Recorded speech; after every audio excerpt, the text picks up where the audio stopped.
میرا سوال یہ ہے کہ جب ہم مشکل میں ہوتے ہیں تو ہمیں کیسے پتہ چلے گا کہ اللہ تعالیٰ ہمیں سزا دے رہے ہیں یا ایک امتحان لے رہے ہیں؟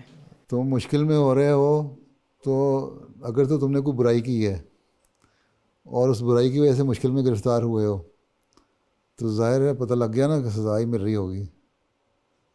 اگر کوئی برائی نہیں کی اور ایک روٹین ویسے بعض مشکلات کھڑی ہو گئیں راستے میں، سامنے آ گئیں تکلیفیں، تو پھر اس کا مطلب یہ ہے کہ کوئی اللہ تعالیٰ کی سے امتحان ہے۔ ٹھیک ہے، نبی تو اللہ تعالیٰ کے بہت پیارے ہوتے ہیں نا، ان کو بھی ابتلا آتے ہیں، مشکلات آتی ہیں نا۔ ٹھیک ہے، وہ بھی بیمار بھی ہوتے ہیں، ان کو مشکلات بھی آتی ہیں۔ حضرت صلی اللہ علیہ وسلم تو سب سے بھی زیادہ پیارے تھے نا اللہ تعالیٰ کے، ان کو بھی مشکلات راستے میں آتی تھیں نا۔ ان کے پاس بھی ایسا وقت آیا نا جب ان کے پاس کھانے کو لیے کوئی کھانا نہیں ہوتا تھا۔ جب جنگ کے دنوں میں ان کو بھی ایسا وقت آیا جب انہوں نے پیٹ پہ پتھر باندھے ہوئے تھے نا۔ تو اس سے زیادہ پیارا اللہ تعالیٰ کو کون تھا؟ ان کو بھی مشکلات میں ڈال دیا۔ پھر جنگ کی مشکلات ہوئیں، کئی دن کے فاقے ہوتے تھے۔ حضرت عائشہ کہتی ہیں ہمارے گھر میں کئی دن آگ نہیں جلتی تھی۔ تمہارے گھر ایک وقت تمہیں کھانا نہ ملے تو کہتے ہو ہم کس مشکل میں پھنس گئے۔ یہی مشکلات ہوتی ہیں۔ کئی دن آگ نہیں جلتی تھی، کبھی کھانا آ جاتا تھا اور سرکے میں ڈبو کے حضرت صلی اللہ علیہ وسلم روٹی کھاتے تھے تو کہتے کیسے کتنا اچھا اعلیٰ کھانا ہے۔ کبھی کسی کے صحابی کو پتہ لگا کہ کئی دن سے آن وسلم فاقے سے ہیں تو ان کو دعوت کرتے تھے، لے جاتے تھے۔ اگر تمہارے لیے یہی مشکلات ہیں نا کہ اگر تمہیں آج اماں پیسے نہ دے، ابا پیسے نہ دے برگر کھانے کے لیے، پاکٹ منی نہ دے اسکول جانے کے لیے، تم کہتے کس مشکل میں پڑ گئے ہم، تمہارے لیے تو یہی مشکلات ہیں۔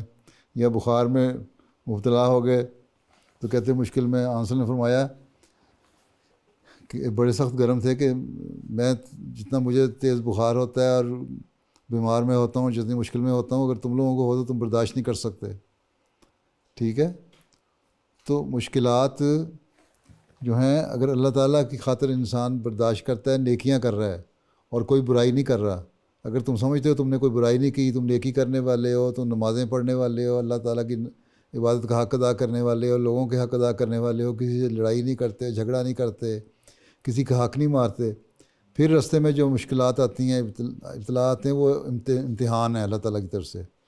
اللہ تعالیٰ مزید دیکھتا ہے کہ ہاں تم برداشت کر سکتے ہو کہ نہیں، اور جب برداشت کرتے ہو اور پھر بھی اللہ کا شکر ادا کرتے ہو ہیں، اور پھر بھی یہی کہتے ہو کہ ہم راضی ہیں اسی میں جس میں اللہ تعالیٰ کی رضا ہے، تو پھر اللہ تعالیٰ انعامات دیتا ہے اور انعامات سے نوازتا چلا جاتا ہے، اور اس کے نتیجے میں پھر انسان کو پتہ لگ جاتا ہے کہ اس مشکل کے بعد جب آسانیاں پیدا ہوتی ہیں تو تب پتہ لگ جاتا ہے کہ اللہ تعالیٰ ہمارے سے امتحان لے رہا تھا۔ لیکن اگر اس مشکل میں منہ سے تم لوگ ایسے الفاظ نکالنے شروع کر دو جس سے ناشکری کے الفاظ ہوں یا شکوہ ہو اللہ تعالیٰ سے، تو پھر وہ مشکلات لمبی ہوتی چلی جاتی ہیں، اور وہ ہو سکتا ہے وہ امتحان جو ہے وہ تمہارے لیے سزا کا باعث بھی بن جائے اگر تم شکر گزاری نہیں کر رہے۔ اس لیے ہر حال میں شکر گزاری کرو، اللہ کی عبادت کرو، بندوں کے حق ادا کرو، تو اللہ تعالیٰ اس کے نتیجے میں ریوارڈ دیتا ہے اور جزا دیتا ہے، انعام دیتا ہے، اور پھر انسان کو پتہ لگ جاتا ہے کہ میں جس مشکل میں سے گزر رہا تھا وہ مشکل میری سزا نہیں تھی بلکہ اللہ تعالیٰ کی طرف سے کہ امتحان تھا۔ ٹھیک ہے، ٹھیک ہے نا؟ جزاک اللہ پیارے حضور، جزاک اللہ السلام خیر۔ علیکم۔